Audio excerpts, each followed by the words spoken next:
ਕਿਸਾਨ ਵੀਰੋ ਤੁਸੀਂ ਦੇਖ ਸਕਦੇ ਆ ਫੀਲਡ ਇੱਥੇ ਗਲੈਫੋਸੇਟ ਤੇ ਨਾਲ ਕਾਮ ਰਲਾ ਕੇ ਕਰਵਾਈ ਹੈ। ਸਿਰਫ ਤਰਵੱਤਰ ਚ ਕਰਾਉਣ ਦੇ ਨਾਲ ਹੋਰ ਚੰਗੇ ਫੁਹਾਰੇ ਨਾਲ ਕਰਾਉਣ ਦੇ ਨਾਲ ਇਹਦਾ ਰਿਜ਼ਲਟ ਵੇਖੋ। ਇੱਥੇ ਗੰਦ ਜਿਹੜੇ ਜੜੀ ਬੂਟੀਆਂ ਇੱਟ ਸਿੱਟ ਘਾਹ ਹਰ ਚੀਜ਼ ਦੀ ਸੀਗੀ ਤੇ ਤਬਾਹੀ ਲੱਥੀ ਪਈ ਸੀ, ਨਰਮਾ ਨਹੀਂ ਸੀ ਨਜ਼ਰ ਆਉਂਦਾ।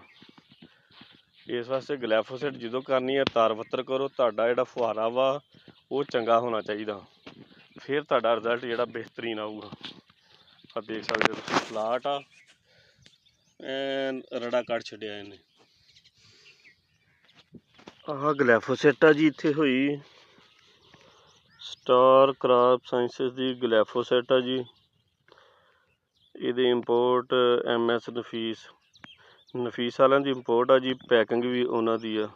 ਪਾਕਿਸਤਾਨ ਸਭ ਤੋਂ ਟਾਪ ਦਾ ਘਰ ਨਫੀਸ ਆ ਜੀ, ਜਿਹੜੇ ਕੈਮੀਕਲ ਇੰਪੋਰਟ ਕਰਦਾ ਵਾ। ਤੇ ਇਹ ਇੱਥੇ ਗਲੈਫੋਸੇਟ ਹੋਈ ਆ। ਦੂਸਰੇ ਨੰਬਰ ਤੇ ਆਹ ਗਜ਼ੋਨਰ ਹੋਈ ਆ ਇੱਥੇ, ਇਹ ਵੀ ਸਟਾਰ ਵਾਲਿਆਂ ਦੀ, ਸਟਾਰ ਕਰਾਪ ਸਾਇੰਸਿਸ। ਤੇ ਇਹਦੀ ਜਿਹੜੀ ਇੰਪੋਰਟ ਆ ਤੁਸੀਂ ਦੇਖ ਸਕਦੇ ਆ, ਚਾਈਨਾ ਤੋਂ ਵੀ ਚੰਗੇ ਘਰ ਦੀ ਆ। ਅੱਗੋਂ ਸਨ ਕਰਾਪ ਦੀ ਆ ਤੇ ਪੈਕਿੰਗ ਵੀ ਸਨ ਕਰਾਪ ਨਹੀਂ ਦਿੱਤੀ ਆ, ਕਿਤੇ ਅੱਗੇ ਪਿੱਛੇ ਜਾ ਕੇ ਪੈਕਿੰਗ ਨਹੀਂ ਹੋਈ।